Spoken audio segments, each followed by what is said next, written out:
Bora contar também que o goleiro Rossi do Flamengo virou alvo de oferta oficial do Besiktas. Tem últimas de mercado, bastidores, finanças e muito mais. Fala aí pessoal, sou Jorge Nicola, bem-vindos a mais um vídeo do canal, sempre bom ter vocês por aqui, sem perder tempo, pedir para deixar like, se inscrever no canal e ativar as notificações. Já Jorge Jesus desembarcou na manhã desse sábado no Rio de Janeiro, onde passará por alguns dias de férias. Seu primeiro compromisso vai ser para assistir a Flamengo e Curitiba. Ele estará em um dos camarotes do Maracanã e, ao que consta, sem problema com o técnico do Fla. Leonardo Jardim e Jorge Jesus são amigos. Inclusive vão bater um papo pós-jogo.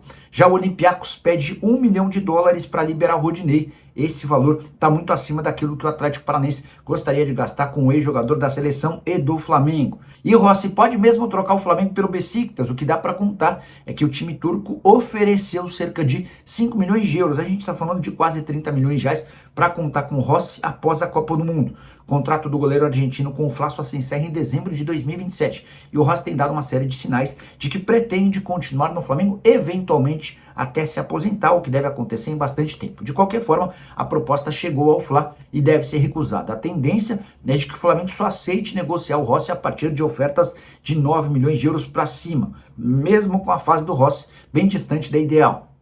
Ele falha contra o Atlético Paranaense e contra o Palmeiras, é preservado, vira reserva no confronto contra o Cusco. É bem verdade que o Leonardo Jardim poupou uma série de titulares para essa partida, que encerrou a fase de grupos, era um Flamengo já classificado e com a primeira colocação garantida.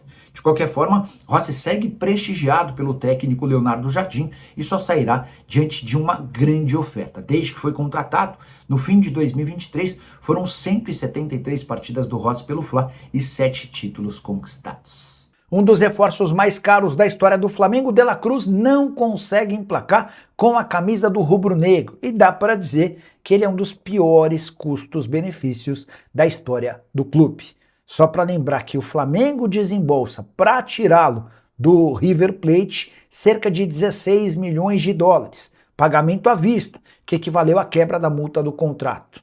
Importante registrar ainda que desde que foi contratado em 2024, o Flamengo desembolsa mais de R$1,5 milhão por mês, entre salários, direitos de imagem e luvas. O contrato do meio-atacante uruguaio de 28 anos de idade só se encerra em dezembro de 2028. E aqui vem um número mais assustador. Desde a sua estreia, em 2024, ele só foi capaz de estar à disposição do Fla em 50% dos jogos. Estou contabilizando a partida como titular na vitória por 3-0 do Flamengo na última terça-feira, na despedida do Fla na fase de grupos contra o Cusco.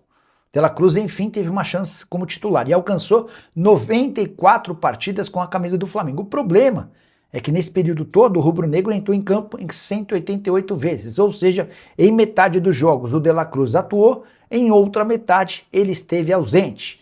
E aí você soma 16 milhões de dólares pela aquisição dos direitos econômicos, R$1,5 milhão por mês e alguém que tem problemas crônicos no joelho. Ou você esqueceu daquele áudio vazado de José Luiz Runco, o médico do Flamengo, afirmando que o De La Cruz não tem capacidade física para atuar de maneira profissional, que se ele fosse vendido para outro clube seria reprovado nos exames médicos, pois aquele áudio, que repercutiu muito mal, causou a demissão do Runco.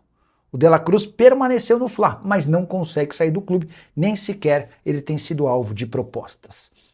Só para arrematar, registrar que o Flamengo, classificado em primeiro lugar do seu grupo na Libertadores, agora aguarda seu adversário que vem do pote 2, destinado a segundos colocados do grupo na Libertadores. Galera, é o seguinte, antes de mais nada, eu não vou prometer vídeo de pós-jogo, tá? Porque eu vou ao Maracanã com a minha mãe, a dona Carmen. A gente vai fazer esse passeio aí, assistir o Mengão de perto. Então eu não sei como que vai ser depois do jogo, se eu vou voltar para casa, enfim, como é que vai ser a correria aí. Mas não prometo. Espero conseguir fazer vídeo de pós-jogo falando de uma vitória do Flamengo, tá? Mas vamos lá, galera. Vamos falar do Flamengo de logo mais, o provável time. A informação que eu tenho é que o Rossi treinou entre os titulares, ou seja, que ele volta ao gol depois de ele ter sido, entre aspas, poupado no jogo contra o Cusco. Embora o Leonardo Jardim tenha dito que era algo planejado, mas eu não acredito, e eu tenho o direito de não acreditar. Acho que foi muito mais para tirar o Rossi da zona de conforto, no sentido assim, olha, acorda, a sua vaga não é cativa não. Se você não voltar a jogar bem, a não performar bem, o André vai ser o titular. Basicamente, eu acho que esse foi o recado que o Leonardo Jardim quis dar ao goleiro Rossi, que volta à equipe titular. O jogo é 4 horas da tarde, um pouco mais de 40 mil ingressos foram vendidos. O jogo vai ser transmitido pelo canal Premier, tá bom? E o Flamengo precisa vencer o Curitiba, porque eu estava olhando a tabela aqui. O Palmeiras tem 38 pontos, o Flamengo 31 em segundo, o Fluminense 30 em terceiro. Se o Flamengo perde para o Curitiba, bate na madeira aí, o Palmeiras ganha da Chape, o que eu acho que vai acontecer, 10 pontos de diferença. E o Fluminense pode passar o Flamengo se vencer o Cruzeiro também amanhã fora de casa, embora seja um jogo difícil, mas porque o Fluminense pode não chegar lá e vencer. A gente está falando de futebol. E aí o Flamengo chegaria para essa parada da Copa do Mundo na terceira colocação. Isso se o Atlético Paranaense também não ganhar e colar no Flamengo, porque o Atlético Paranaense tem 27, pode chegar a 30. Aí cola também no Flamengo. Então, assim, é um jogo muito importante. O Flamengo tem 10 desfalques, vocês já sabem muito bem. O Sal vai para o jogo ainda bem, porque se torna um reforço caseiro. 10 desfalques, pega um Curitiba que vive um bom momento, na sexta colocação, tem a terceira melhor campanha fora de casa no Brasileirão. Muita gente achando que esse jogo será fácil, não vai ser fácil, e o Flamengo precisa vencer para continuar na busca do líder Palmeiras. Então, é um duelo difícil, mas eu acho que o Flamengo tem condições de vencer com esse time que eu vou mencionar para vocês. Rossi, Emerson Royal, Léo Ortiz, Vitão e Ayrton Lucas, Everton Araújo, Pulgar e Luiz Araújo, Samuel Lino, Bruno Henrique e Pedro. Esse é o provável time do Flamengo para pegar o Curitiba daqui a pouco no Maracanã. Galera, por falar em Rossi, segundo o jornalista turco Murat Özen, o Beşiktaş fez uma proposta oficial pelo goleiro Rossi do Flamengo. O clube turco agora aguarda uma resposta do rubro-negro quanto avalia outras opções do mercado. Olha, vou ser muito sincero com vocês. Eu sei que muita gente vai achar que eu vou falar aqui que tem que sair. Não, eu sou contra a venda.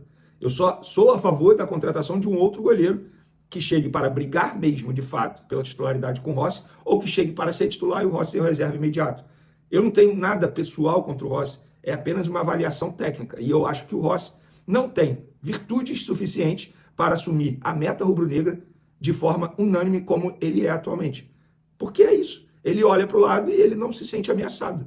Não é porque ele foi importante ano passado na conquista da Libertadores, que eu acho que esse ano ele pode errar bastante e continuar sendo titular. E detalhe, teve um jogo, Estudiantes, que ele foi importante nas penalidades máximas, mas que ele errou durante o jogo. Isso precisa ser dito. E ele erra demais em vários jogos, só que o Flamengo vence. E aí acaba sendo ofuscada esse erro, digamos assim. Agora, não dá para continuar errando da maneira que ele vem errando. E é por isso que eu critico tanto o Rossi. Muita gente acha que é algo pessoal. Não é. É uma avaliação técnica. E o tempo está mostrando isso, porque ele está errando demais. Errando não, falhando. Falhando. Então, eu sou contra a venda. Eu só sou a favor da contratação de um outro goleiro com um peso maior, com status de titular absoluto realmente, sabe? O Rossi, para mim, ele não tem esse status. Lá no Flamengo, ninguém confirma essa proposta, só se chegou para o empresário e no Flamengo, portanto, eles também nem querem vender, tá? A grande verdade é essa, o Flamengo dificilmente vai vender algum jogador considerado titular atualmente. E para finalizarmos o nosso vídeo, além de Lohan, devolvido recentemente ao Flamengo, estava emprestado lá no Pisa da Itália, não se deu bem por lá, voltou, não performou bem. Outro jogador está de volta, Ryan Lucas. Vocês lembram dele, volante de 21 anos? Cara, muito bom jogador, estava emprestado ao Sporting de Portugal. Ele fez 23 partidas pela equipe portuguesa em um ano. Dessas 23 partidas, 22 foram pelo time B do Sport e uma pelo time profissional. Ele tem contrato com o Flamengo até 2028, dezembro de 2028. E ele é um jogador que sempre performou bem com a camisa do Flamengo, categoria de base, seleção brasileira, sempre foi muito bem. Cara, assim, eu acho que o Leonardo Jardim poderia, entre aspas, dar uma avaliada no Ryan Lucas durante um período, porque é uma posição que, digamos, o Flamengo tem encontrado uma certa dificuldade pela questão de lesão, muitos jogadores ausentes, o De La Cruz nunca pode jogar, o Saúl está com esse problema no tendão, toda hora sentindo dores, o Pulgar, a gente não sabe como que vai ser o Pulgar agora, depois da parada para a Copa do Mundo, se ele vai ficar de fato no Flamengo, pode ser um jogador que possa agregar, a ver, mas fica a informação, mais um jogador sendo devolvido ao Flamengo, retornando ao Flamengo. Valeu, galera, tamo junto, hoje tem Mengão no Maracanã, e tem Venezão também por lá. Valeu. Quem for lá, espero te encontrar e a gente se fala por lá. Tamo junto, galera. Fui!